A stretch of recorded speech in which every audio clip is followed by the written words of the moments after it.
कह रहा है कंप्लीट द फॉलोइंग इक्वेशन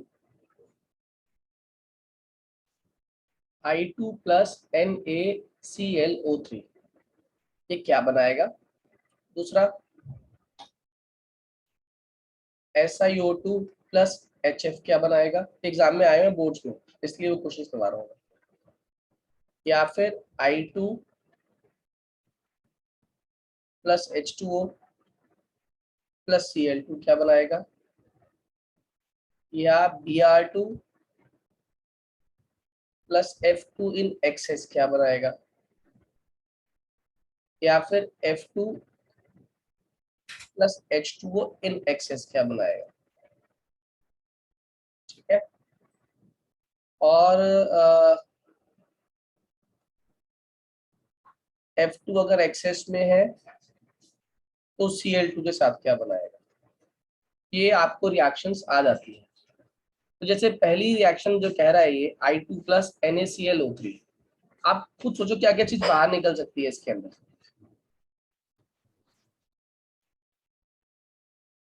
देखो Na और I के साथ रिलेशनशिप दिख रही है। Yes sir. NaI बाहर निकाल दो, पहले निकाल दिया। अब ClO3 में O3 मतलब ऑक्सीजन गैस दिख रही है, O2 बाहर निकाल दो, निकाल दिया बाहर। पीछे क्या रह गया आपके पास, Cl रह गया और ऑक्सीजन रह गया। इससे बनने वाला कंपाउंड क्या बनता है, ClO2। उसे बैलेंस कर देंगे। मेरी बात समझ आ रही है आप लोगों को। जैसे KClO3 में से क्या चीज बाहर निकली थी, आपने 3O2 बाहर निकाल दिए थे, क्योंकि उसके अंदर K था खाली। KClO3 में एक KCl बन गया था, एक 3O2 बन गया था। यहाँ पे NaClO3 है, साथ में I2 है, और जो उसमें इलेक्ट्रोपॉजिटिव पार्ट है वो I से कंबाइन कर चुका है। तो इसका मतलब जो क्लोरीन है वो अपनी वैलेंसी सेटिस्फाई करेगा, इसलिए क्लोरीन ने क्या बना दिया, ClO2, और साथ में कौन सी गैस बाहर निकाल दी, इसमें से O2 गैस बाहर निकाल दी। एम आई क्लियर, आया ना। Yes sir. ठीक है। अब SiO2 में मैं HF डाल रहा हूँ। अब Si की वैलेंसी क्या होती है, 4, तो इसने क्या किया, 4 फ्लोरीन से कंबाइन कर लिया। अब जहां पे आपको दिखाई दे रहा है हाइड्रोजन और जहां दिखाई दे रहा है ऑक्सीजन, तो क्या बनता हुआ दिखाई देगा, water. Am I clear to all. Yes. समझ आ गया अच्छे से। अब ये वाली बात कर लेते हैं जहां पे Cl2 और F2 है और F2 एक्सेस में है। पहले ये कर लेते हैं। ध्यान रखना, अगर F2 एक्सेस में होगा तो कंपाउंड के अंदर आपका जो फॉर्मेशन होगी ना, तो कंपाउंड के अंदर फॉर्मेशन करते हुए बनेगा भी फ्लोरीन वाला एक्सेस में ही, यानी कि ClF3। मेरी बात समझ आ रही है। क्या कहा मैंने, अगर Cl2 के साथ F2 कंबाइन कर रहा है और F2 किस में, एक्सेस में, तो क्या कंपाउंड बनेगा, ClF3। और अगर इक्वल प्रोपोर्शन में होता, मान लो इसमें होता है इक्वल प्रोपोर्शन में, तो ध्यान रखना कंपाउंड क्या बनता है, ClF। मेरी बात समझ आ रही है। ClF3 कब बना और ClF कब बना, ClF बना जब दोनों का प्रोपोर्शन कैसा है, इक्वल इक्वल। और ClF3 कब बना, ClF3 तब बना जब फ्लोरीन किस में, एक्सेस में। एम आई क्लियर, हाँ या ना। तो सर Br2F2 वाले केस में आप बताओ BrF3 क्या हो बने, जाएगा। यस यस बिल्कुल, मैंने इसलिए नहीं बनाया था वो कि आप बनाओगे। ये बन गया 2BrF3। एम आई क्लियर बच्चों, हाँ या ना। यस। Yes sir. ठीक है। अब आगे आपका I2 में आप क्या डाल रहे हो, साथ में H2O डाल रहे हो, और H2O के साथ में आपने क्या डाल दिया है, Cl2। ट्राई करो एक बार क्या बन सकता है इससे, ट्राई करो। देखो I और Cl दिख रहा है और H भी दिखाई दे रहा है और Cl भी दिखाई दे रहा है, तो HCl तो बनेगा ही बनेगा, आया ना। पीछे क्या रह गया, अब पीछे रह गया I रह गया, O रह गया। तो I और H के O के साथ H और लगा दो, एक एसिड बनता है हमारा परायोडिक एसिड। याद है परायोडिक एसिड, HiO3। तो HiO3 बनाओ, साथ में H से बनाओ, उसे बैलेंस कर दो। एम आई क्लियर, हाँ या ना। ये परायोडिक वाली रिएक्शन कई बार एग्जाम में आई हुई है, आपको आनी चाहिए। ओके बच्चों, बात समझ आ रही है। Yes sir. और ये वाली सबसे आसान थी, फ्लोरीन प्लस पानी। देखो ऑक्सीजन गैस तो बाहर निकलेगी ही निकलेगी, बचा हुआ क्या है, H और F, क्या बन जाएगा, HF। HF प्लस O2 बन जाएगा। Am I clear to all? जल्दी बोलो, Yes, जल्दी sir. बोलिए, क्लियर है ये सभी को? हाँ या ना? Aishwarya, Krish, yes sir. ठीक है, क्लियर हो गया। अभी अगला क्वेश्चन सुनिए, कह रहा है give reason.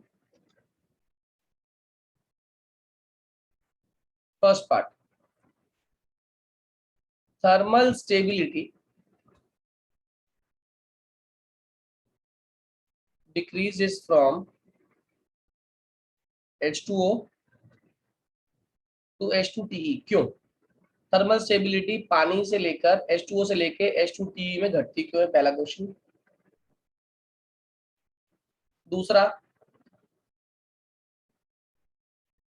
Fluoride ion has higher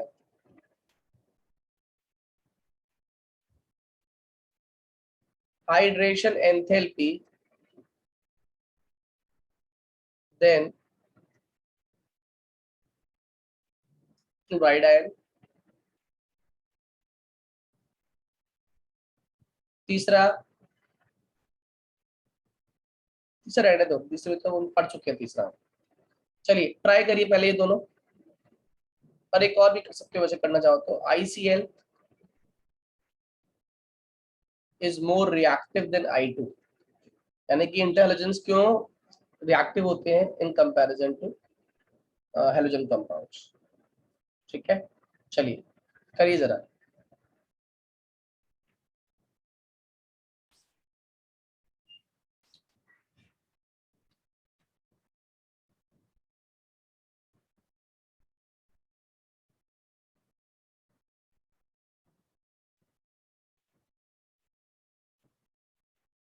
आप बताओ थर्मल स्टेबिलिटी घट क्यों रही है H2O से H2TE में?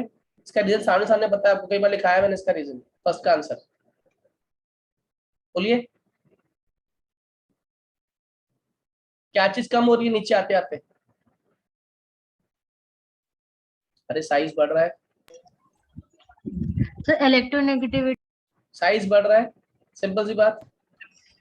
सर बॉन्ड इलेक्ट्रोनेगेटिविटी डिसोसिएशन, हाँ वो डिफरेंस भी है, कम हो जाएगा वो भी ना? कम हो रही है। तो बॉन्ड क्यों अपनी तरफ बनाने की या बॉन्ड फॉर्मेशन के चांसेस क्या हो रहे हैं? कम हो रहे हैं। तो बॉन्ड जो बन रहा है वो बॉन्ड की डिसोसिएशन एंथैल्पी कैसी है बताइए? बॉन्ड डिसोसिएशन एंथैल्पी कैसी है, ज्यादा है कम है? सर कम है, क्योंकि कम है। अगर बॉन्ड की डिसोसिएशन एंथैल्पी कम है तो ऑब्वियस ये बातें नीचे आते आते हाइड्राइड्स का टूटने के चांसेस क्या हो जाएंगे? ज्यादा। इसीलिए थर्मल स्टेबिलिटी कम हो जाएगी। याद रहेगा,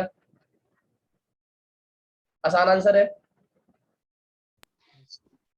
ओके, कह रहा है फ्लोराइड आयन की हाइड्रेशन एंथैल्पी क्लोराइड आयन से ज्यादा क्यों है? फ्लोराइड आयन की हाइड्रेशन एंथैल्पी क्लोराइड आयन से ज्यादा क्यों है? ट्राई करो। अब पहले तो हाइड्रेशन एंथैल्पी होती क्या है? देखो हाइड्रेशन एंथैल्पी का मतलब होता है जब आपने कोई भी मॉलिक्यूल डाला पानी के अंदर, और पानी के अंदर जाने के बाद उस मॉलिक्यूल का पॉजिटिव और नेगेटिव पार्ट पानी के पॉजिटिव और नेगेटिव पार्ट के साथ फोर्स ऑफ अट्रैक्शन डेवलप कर लेता है। ठीक है, जब जितना साइज पार्टिकल का छोटा होगा उतनी ही हाइड्रेशन एंथैल्पी ज्यादा होगी। Am I clear? आपको उसको पूरा डिफाइन कर देता हूँ कि हाइड्रेशन एंथैल्पी जो होती है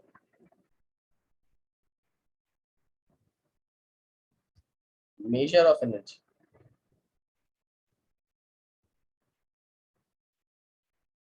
और ये मेजर ऑफ एनर्जी कैसे निकालते हो? measure of energy released when attractions are set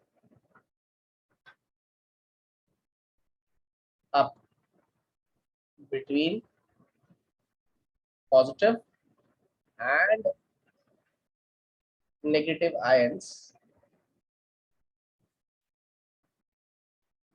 and water molecule। जब पॉजिटिव और नेगेटिव आयंस आपके सॉल्ट की बेसिकली और पानी के बीच में जब ऐसी अट्रैक्शन फोर्सेस डेवलप हो जाती हैं तो क्या कहलाती है? Hydration enthalpy. और यहाँ पे आगे क्या लिखते हैं हम लोग? Hydration enthalpy is maximum when size of ion is small. जब आयन का साइज जितना छोटा होगा हाइड्रेशन एंथैल्पी उतनी ज्यादा होगी। Am I clear? तो आप मुझे बताओ कौन सा आयन ज्यादा छोटा होगा, F माइनस या Cl माइनस? क्लियर है?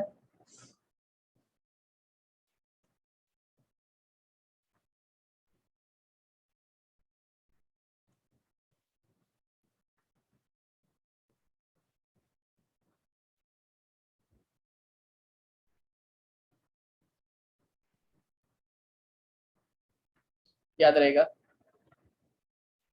Yes sir. ठीक है। इसके बाद लास्ट क्वेश्चन था कि ICl ज्यादा रिएक्टिव क्यों है I2 से? अभी तो आपको आना चाहिए, बताओ ICl ज्यादा रिएक्टिव क्यों है? इंटरहाइड्रोजन कंपाउंड है ना। देखो किसी भी क्वेश्चन के आंसर को लिखना आपको आना चाहिए। ICl और मान लो I2, अब ये तो हो गया X X डैश और ये हो गया X X, यही हुआ ना। तो कौन सा बॉन्ड वीक है इन दोनों में? ये तो म्यूचुअली शेयरिंग से बने, इसके अंदर इलेक्ट्रोनेगेटिव डिफरेंस भी है ना।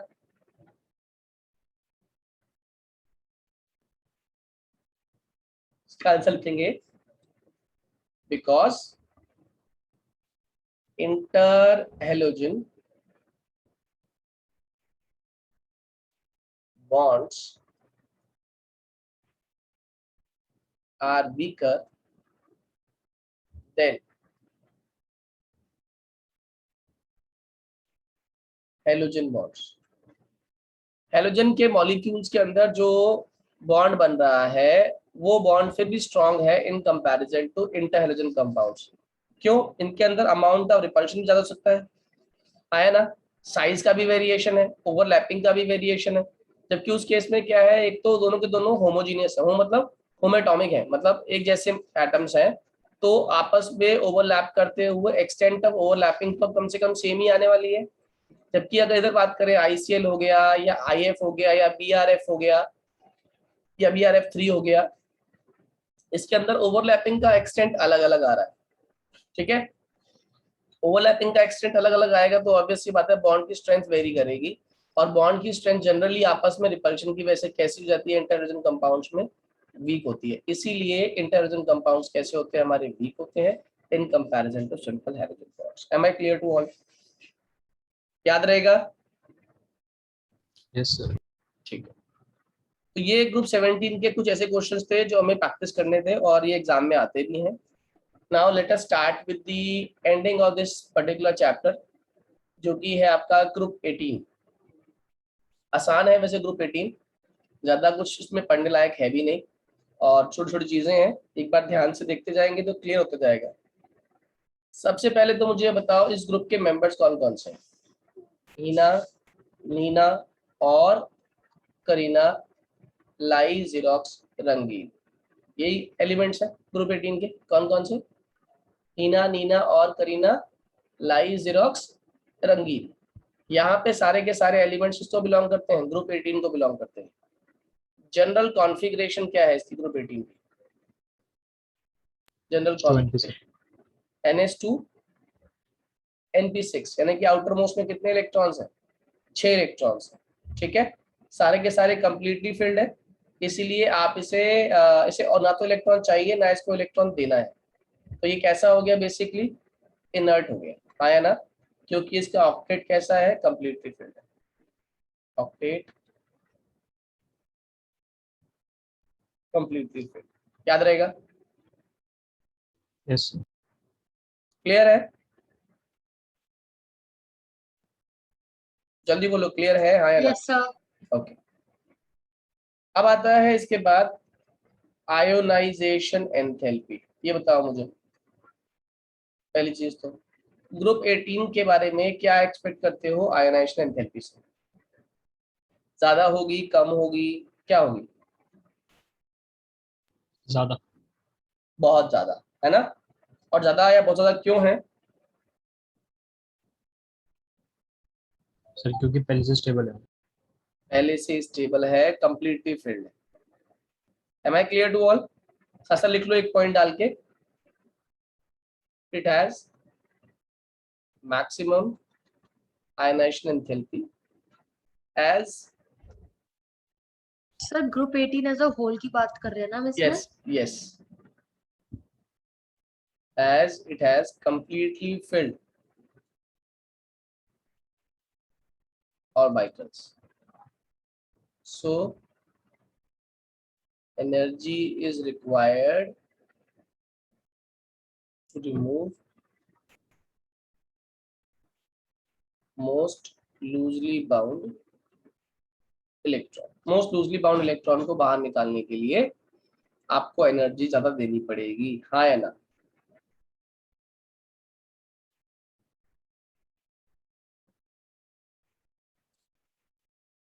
नेक्स्ट, एटॉमिक रेडियाई, बताइए क्या होता है?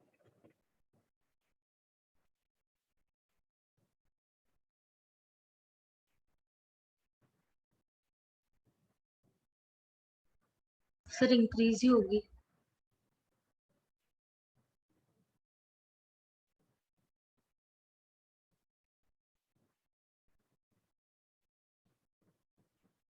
बाकी लोग बोलिए।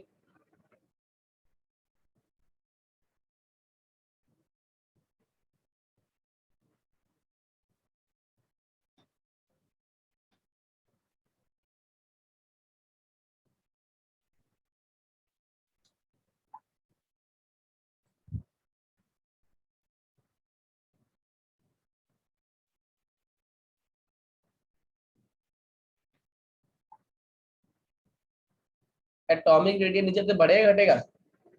ऑलवेज इंक्रीजेस, है ना? It increases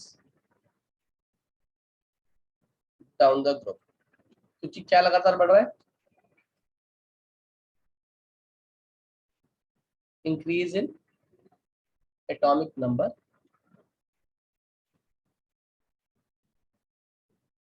and number of shells.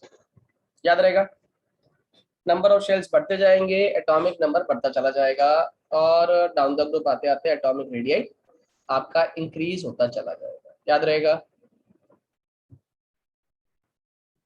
हाँ या ना? Okay. आप मुझे बताओ, ग्रुप 18 के मेंबर्स में इलेक्ट्रॉन गेन एंथैल्पी कैसी होती होगी? क्या ये रेडिली इलेक्ट्रॉन एक्सेप्ट करते होंगे, या इनके अंदर इलेक्ट्रॉन ऐड करने के लिए आपको काम करना पड़ेगा? काम करना पड़ता काम करना पड़ेगा, हाँ या ना? तो आप क्या बोलोगे? Group 18 members have highly positive electron gain enthalpy as they already have fully filled electronic configuration. So work has to be done to add an electron in outer motion.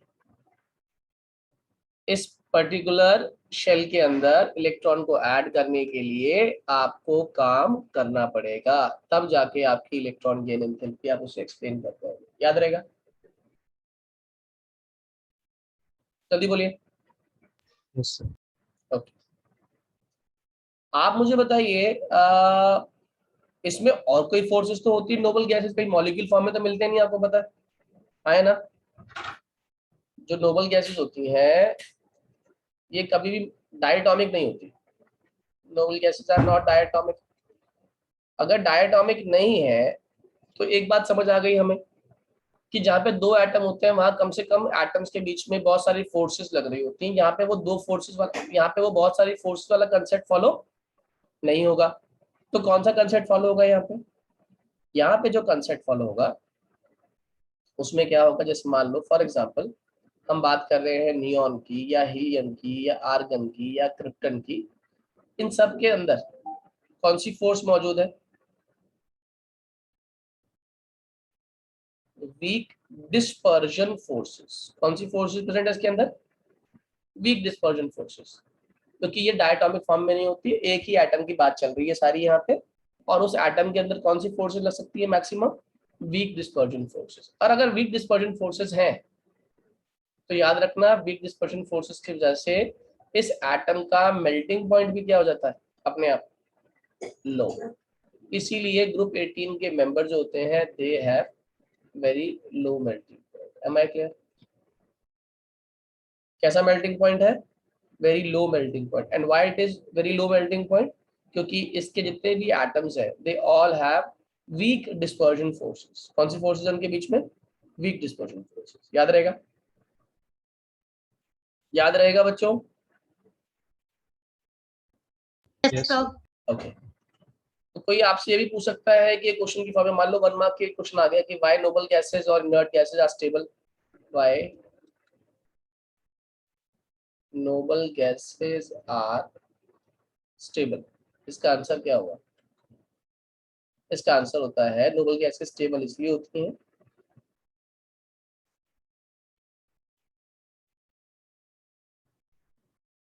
पहला चीज कंप्लीटली फिल्ड ऑर्बिटल्स, है ना? yes, sir. और क्या है completely field orbitals?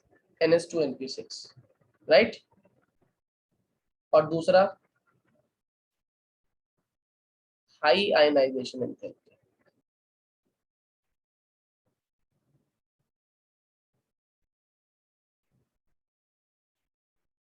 And more positive electron gain enthalpy. ये दोनों points याद कर लेना, इंपॉर्टेंट है। नोबल गैसेस क्यों स्टेबल होती हैं? क्या आंसर लिख कर आओगे? एक तो कंप्लीटली फिल्ड ऑर्बिटल है कौन सा? NH2 NP6। और दूसरा इसकी जो आयनेशन एंथैल्पी है बहुत हाई है, और इलेक्ट्रॉन गेन एंथैल्पी इसकी मोर पॉजिटिव है। इसकी वजह से नोबल गैसेस बहुत क्या होते हैं? स्टेबल होते हैं। Am I clear to all? हाँ या ना? Yes, sir. ओके। अब क्वेश्चन आता है कि जब नोबल गैस कुछ करती ही नहीं तो फिर हमने ये इतना उसको ग्रुप में असाइन क्यों किया? तो नोबल गैस से कुछ करना ही नहीं है, नोबल गैस स्टेबल है, नोबल गैस पार्टिसिपेट नहीं करती, तो हम नोबल गैस की कहानी गा ही क्यों रहे हैं? इसके पीछे का फंडा है कि ऐसा हमें लगता था कि नोबल गैस पार्टिसिपेट नहीं करती, लेकिन ऐसा हर बार ये बात सही नहीं है। कुछ ऐसे एलिमेंट्स भी हैं, कुछ ऐसी नोबल गैसेस भी हैं जो एक पर्टिकुलर टेम्परेचर और प्रेशर के बाद अपनी कंडीशंस चेंज कर देती हैं and they start behaving like normal elements. जैसे ये एक एक्सपेरिमेंट किया साइंटिस्ट हुए नील बर्टलेट। कौन से? नील बर्टलेट। उन्होंने क्या एक्सपेक्ट किया, क्या ऑब्जर्व किया कि जो ऑक्सीजन एटम होता है ना उसकी जो फर्स्ट आयोनाइजेशन एंथैल्पी है वो एग्जैक्टली वैसी ही है जैसी कि ज़ीनॉन की है। क्या कहा मैंने? जो उन्होंने ऑक्सीजन सॉरी मॉलिक्यूल की, ऑक्सीजन जो मॉलिक्यूल था उसकी फर्स्ट आयोनाइजेशन एंथैल्पी का जो अमाउंट है वो एग्जैक्टली उतना ही है जितना कि ज़ीनॉन का है। तो अगर ऑक्सीजन पार्टिसिपेट कर रही है तो क्या ऑक्सीजन की जगह मैं ज़ीनॉन को इस्तेमाल कर सकता हूं? तो उसने इसी बात को ध्यान रखते हुए नील बर्टलेट ने एक काम किया।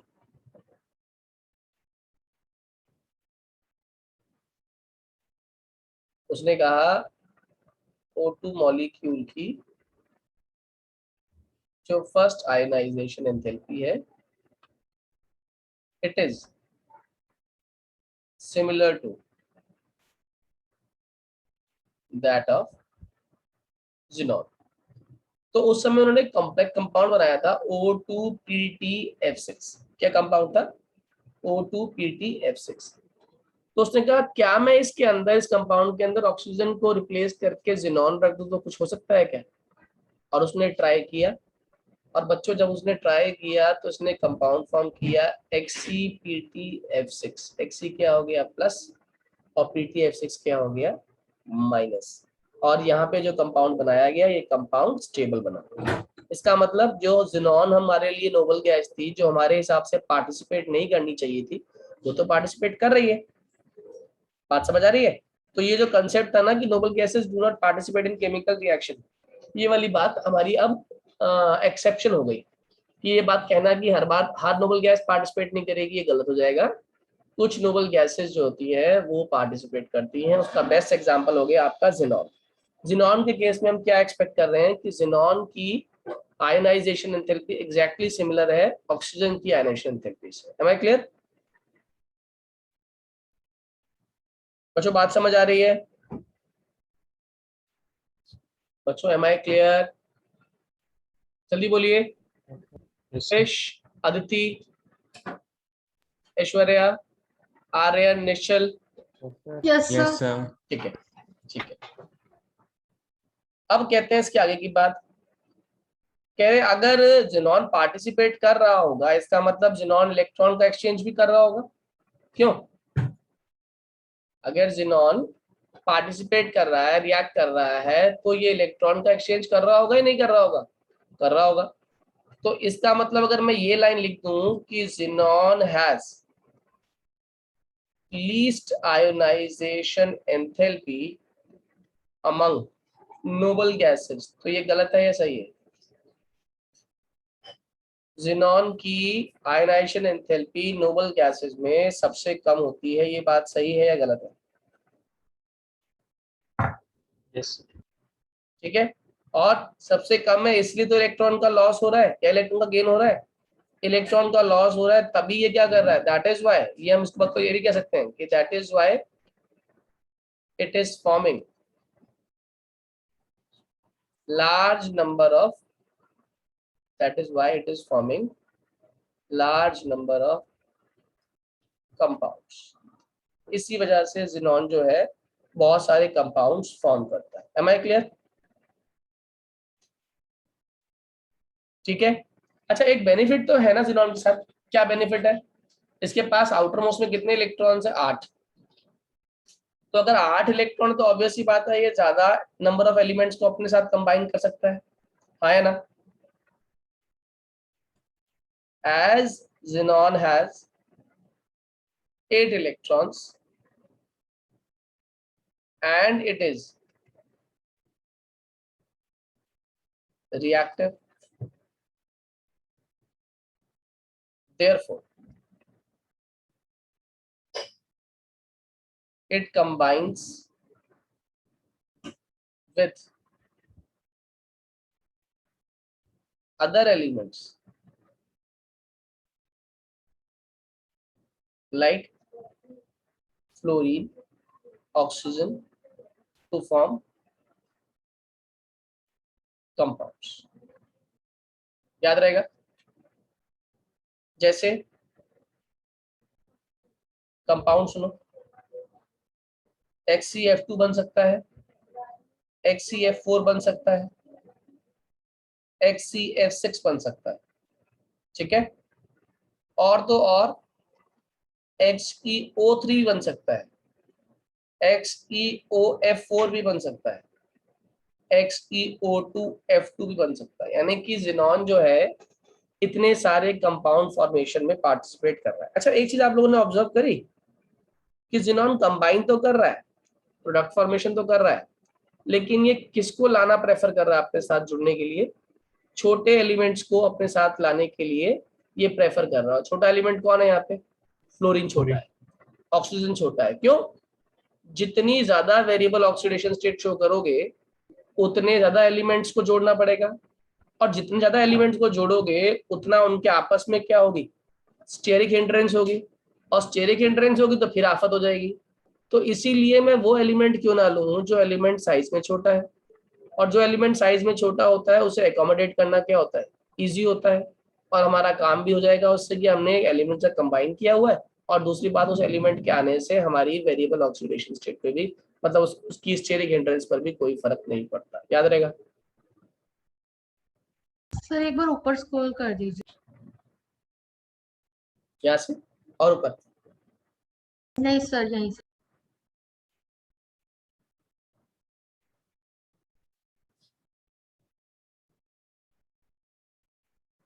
आगे देखिए। अब ना आप नोटिस कर रहे हो कि जिनॉन जो है ये हैलाइड से कंबाइन कर रहा है। तो जिनॉन क्या क्या फॉर्म कर रहा है? ये बाइनरी हैलाइड्स फॉर्म कर रहा है, हाँ है ना? बाइनरी दिख रहा है ना आपको, दो से कंबाइन कर रहा है तो बाइनरी हैलाइड्स। ये जो है ना XCF4 XCF6 ये भी बाइनरी हैलाइड्स की कैटेगरी में काउंट होते हैं, क्योंकि इनका बस खाली रेशियो वेरी करता है, कितना कितना अमाउंट हम फ्लोरीन का चेंज करते जाएंगे, क्या कंडीशंस लेंगे, ये सारे सारे हमारे बाइनरी फ्लोराइड से कहलाते हैं। बाइनरी मतलब दो चीजों से मिलकर बना हो कंपाउंड, XC और F। वो बात अलग है कि उसके अंदर इस्तेमाल होने वाली स्टोइशियोमेट्री अलग अलग हो सकती है, प्रोपोर्शनल अलग हो सकता है, मगर ये किस कैटेगरी में लाई करते हैं? तीनों को तीनों बाइनरी हैलाइड्स की फॉर्म में, ठीक है। और अगर हम XCF4 की बात करें तो XCF4 और XCF6 ये दोनों ही, इनकी हाइड्रोलिसिस कर दे, अगर हम क्या कर दें? हाइड्रोलिसिस, तो ये हमें क्या देते हैं? XCO3। क्या देते हैं? XCO3। और XCF6 की हाइड्रोलिसिस अगर हो, और वो भी कैसी हो? पार्शियल हाइड्रोलिसिस हो, तो ये क्या फॉर्म कर लेता है? XeOF4। क्या फॉर्म करता है? XeO4 और XeO2F। तो कराऊंगा मैं इसको, रिएक्शन की फॉर्म में कराऊंगा।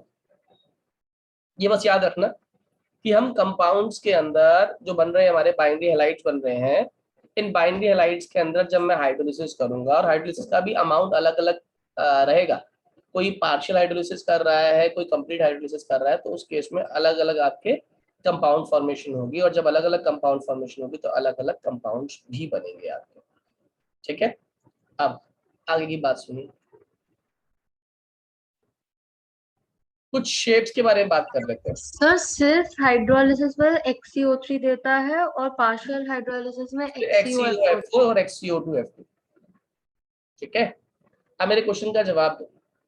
आपसे मैंने कहा draw the shape of XeF2।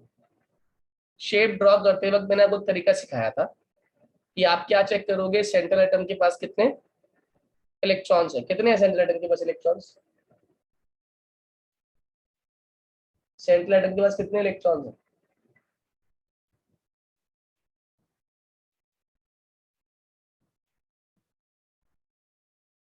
Completely filled है ना, तो बोलो। कंप्लीटली तो फिल्ड है। 8 है ना उसके पास। हाँ सर। अब 8 में से कितने बॉन्ड बना रहा है ये? सर दो। 2 बॉन्ड बना रहा है। तो एक काम करते हैं, मैंने आपको तरीका सिखाया था जुगाड़ रूल, आपको याद होगा। तो आप लिखो इसमें 3 तो लोन पेयर आने वाली है, यानी 6 इलेक्ट्रॉन्स, और 2 क्या बनाने वाला है ये? Bond pair. 3 क्या है? लोन पेयर, और 2 क्या है? Bond pair. टोटल बॉन्ड कितने हो गए? 5। मैंने कहा था 5 में क्या रूल सिखाया था आपको? जब भी नंबर ऑफ बॉन्ड्स 4 से ज्यादा होंगे, 4 से, तो आप क्या करेंगे? Total number of bonds -2। मैं लिख देता हूँ, when total bonds, total bonds मतलब लोन पेयर बॉन्ड पेयर सब काउंट कर लिया, when total bonds greater than 5, greater than 5, sorry greater than 4, then total bonds -2 is base geometry. ये क्या बनती है? Base geometry. और बेस ज्योमेट्री में लोन पेयर जरूर आते हैं, बेस ज्योमेट्री में lone pair always comes, base geometry में लोन पेयर जरूर आता है, ठीक है। अब जैसे यहाँ पे देखो, XeF2 में 3 लोन पेयर है और 2 क्या है आपके? बॉन्ड पेयर है, ठीक है। अब क्या होगा? Xc की 3 लोन पेयर दिखा रहा हूँ मैं, क्योंकि टोटल 5 बॉन्ड हो गए। 5 में से क्या हो गया? 1, 2 और ये 3। तीनों लोन पेयर कहाँ पे दिखाई हमने, बताओ मुझे एक बार जरा। बेस पे, क्योंकि बेस कौन सी 5 बॉन्ड से बनने वाली ज्योमेट्री कौन सी होती है?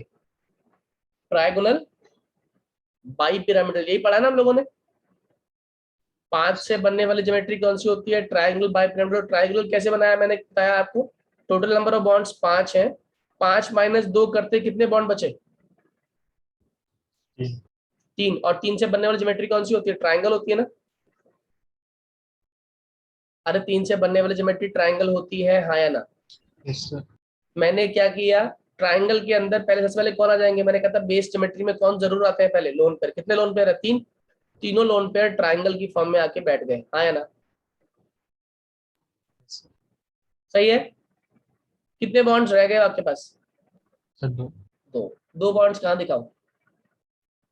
एक ऊपर दिखा दो और एक नीचे दिखा दो। इस ऊपर और नीचे वाले का बेनिफिट क्या है बताओ? सर स्टेबल है। Very good. क्या क्या शेप में कोई चेंज आएगा? शेप में कोई चेंज नहीं आएगा। क्यों? इन तीनों से लगने वाली रिपल्शन जितनी ऊपर पे लग रही है, एग्जैक्टली इन तीनों लोन पेयर से लगने वाली रिपल्शन नीचे वाले पे भी सेम लग रही है। तो शेप क्या बनती दिखाई दे रही है आपको? It would come out as what shape? Linear. और इसकी हाइब्रिडेशन क्या है? तो कहे आपसे तो 1 2 3 4 और 5 sp3d। इसकी हाइब्रिडेशन हो गई, इसका बॉन्ड एंगल हो गया 180 डिग्री। याद रहेगा? जल्दी बोलिए हाँ या ना। Yes sir. सबको क्लियर हुआ है? खाली एक बच्चे क्लियर हुआ? बाकी लोग बताइए। निश्चल, अदिति, आर्यन। Yes sir. ठीक है, अगर ये समझ आ गया तो let us try for XCF4। आप लोग बनाइए XCF4 के लिए। कैसे बनेगी ज्योमेट्री और क्या होगी? 2 मिनट दिए मैंने आपको करने के लिए XCF4।